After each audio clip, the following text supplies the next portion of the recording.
Hello students. Today I'm making a video on what will be a series of videos most likely on developing good study habits. Now, so far you've had tests in all of your classes, and we as teachers have decided to come up with a game plan to help you guys study efficiently and effectively. So there is a PowerPoint associated with this video that I will be sharing with your PCC teachers, and they will be going through this and sharing it with you as I go through it. So today's topic is on study groups. Okay, why use study groups? Forming study groups is a very effective strategy for enhancing learning. This is because groups share unique insights and they learn from each other. Group members can also teach confusing concepts that they understand to other group members who are not understanding it at all. Okay, study groups are particularly effective when completing projects, developing presentations, and preparing for exams. The following lists of strategies and advantages of study groups I will be going over, and these will help you make your study groups effective. Now, I will say, I used study groups a lot in college when I was at UT and also at Sam Houston. Okay, that is basically college life. You get study groups, you work with people, you communicate with people, and you work together to achieve a common goal. And that is doing very well on the exams, doing well on your projects, doing well on your tests. Okay, so utilize this. Okay, now, a couple things I'll be going over. And yes, I took the time to post a lot of memes, so enjoy. Effective study groups do the following: they improve your notes, you share talents, it's a support system, you cover more material, and it makes learning fun. So, improve your notes. I will allow you a second to read both memes related to improving your notes. Okay. Study groups provide an excellent means for students to compare class lecture notes. Comparing notes allows students to fill in any information or important concepts that they may have missed during lecture. Okay. I know Miss Riley is going over right now the different ways to take notes, and I know that you'll be using the Cornell note-taking strategy. You're more than welcome to do it in my class. I'm sure your teachers will allow you to do it in their classes as well. Okay, but you do not need to be writing down word for word everything that's going on the board. Just write what is important. Now, if you miss something, that's okay. That is where, if you have a study group, that's where your friends can help you fill in the missing blanks. All right, share talents.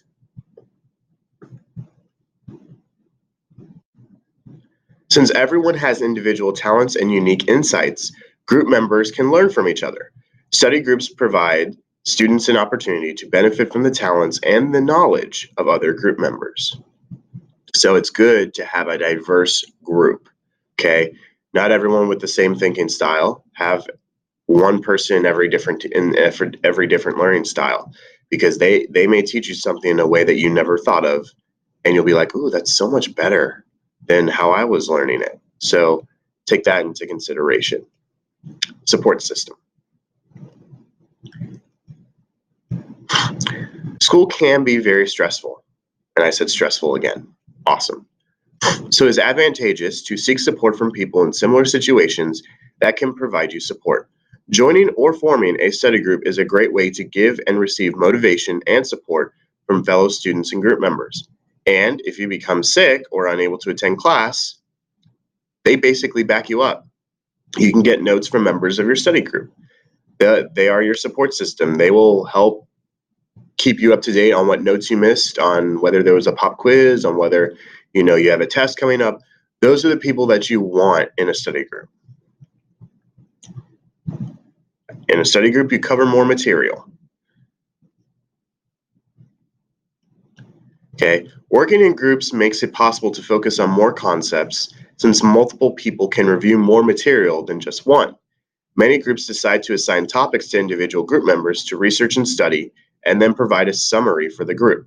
This strategy allows students to learn a lot more in a lot shorter time than if they were to study each topic on their own.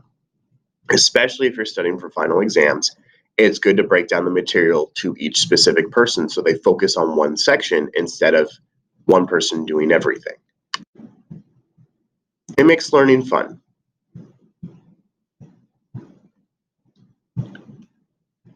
Studying with a group is a great way to liven up your study sessions. It can be very monotonous and draining to spend long hours alone in the library or at home. Joining a study group and studying in a group environment makes learning much more fulfilling and enjoyable. Now, those are the benefits, okay? Now, how do you develop an effective studying group? It's one thing to say, oh, let's make a study group. It's another to effectively use a study group. So this is the criteria you need to look at. How many, who, where, how long, and when, okay? This is important because yes, you create a study group. You got friends to join a study group. You have a set number, but how many can you have? Who should you have? Where should you meet? How long should you meet? And when should you meet? Okay. Now, how many? It's recommended to keep study groups between 4 to 6 people. Okay. People often socialize too much and cannot cover as much material in smaller groups. In bigger groups, some group members do not contribute as much, and organization can be a problem. With around 4 to 6 people, you'll minimize socialization and maximize individual contribution. Okay, who should be in the study group? The most effective study is completed in study groups comprised of members with the common goal of earning good grades. So really, everyone should have a study group. Students dedicated to succeeding in school usually complete assigned reading, take extensive notes, and clear up confusion by asking questions and contributing to the group. Depending on the subject matter, sometimes it's advantageous to select group members with unique talents or knowledge, and that is why I mentioned diverse. You need to have a diverse set of students in your study group. You know, one is a visual, one is auditory, one is kinesthetic, okay? Kinesthetic may teach the auditory something different, and the auditory may think that that's better. The visual may teach the kinesthetic something, and the kinesthetic will learn it better. Okay? Symbiosis. Okay? You help each other, they help you. Where? It is best to study in environments without distractions in areas where group members can communicate freely. Okay? Now, this is in reference to college, but this can apply here as well. This is Tomball Star Academy. We have the Commons area, we have the Owl Lounge, we have the Media Center. There are lots of little areas that you can go into. They're collaborative rooms, okay?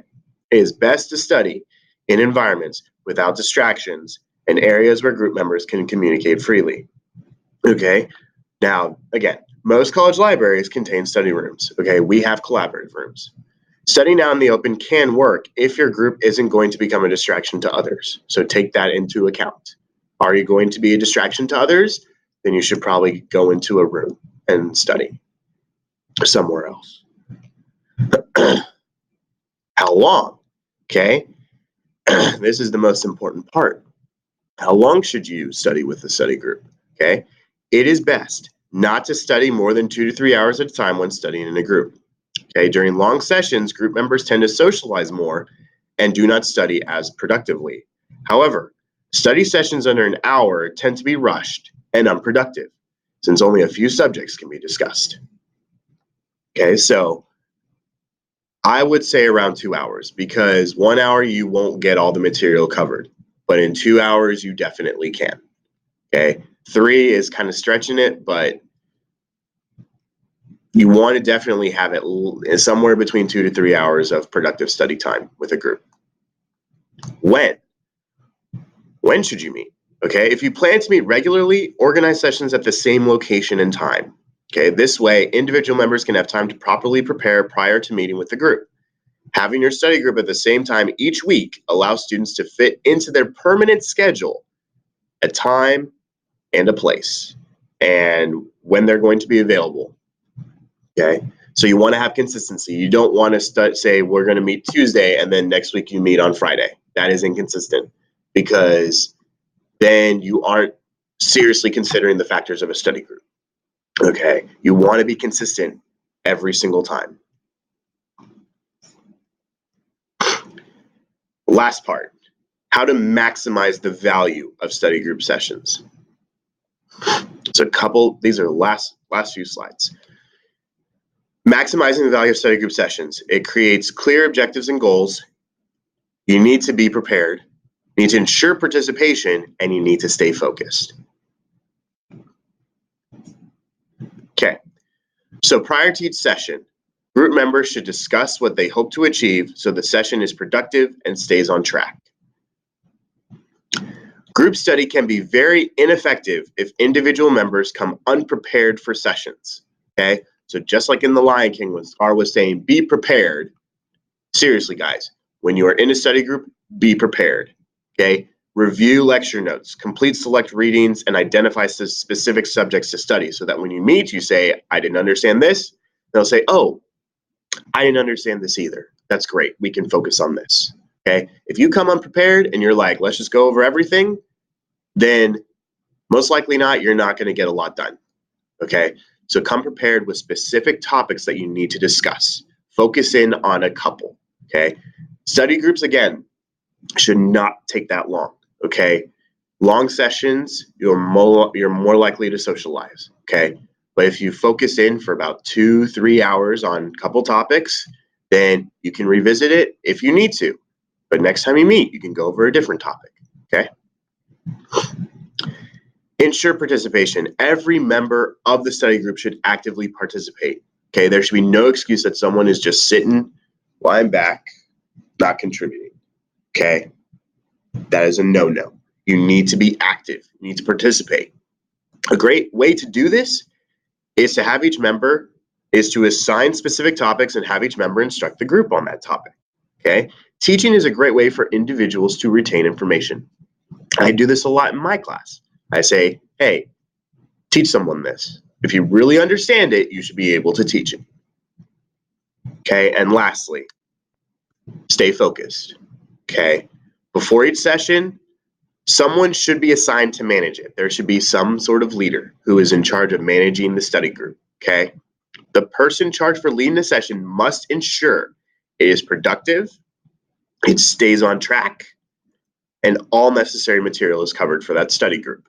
Okay, the person responsible should also schedule breaks to avoid getting burned out. Okay, so within the 2 to 3 hours, you can schedule a 5-minute break for the bathroom or a 5-minute break to get water and stretch. Okay, that's perfectly fine. But do not extend it to a 10, 15, 20-minute break where you decide, oh, I'm going to go get food now. Okay, that just prolongs the study session, and then when you get back, you've lost focus. Okay. But small breaks, make them small, don't make them long.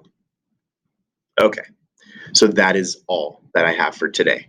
Okay, I hope you guys I hope some of you use this because I feel like many of you can use study groups to your benefit. And for those who like to study by yourself, okay, yes, you can. But study groups are, in my opinion, the best way to learn the material properly. Okay, thank you for watching and good luck.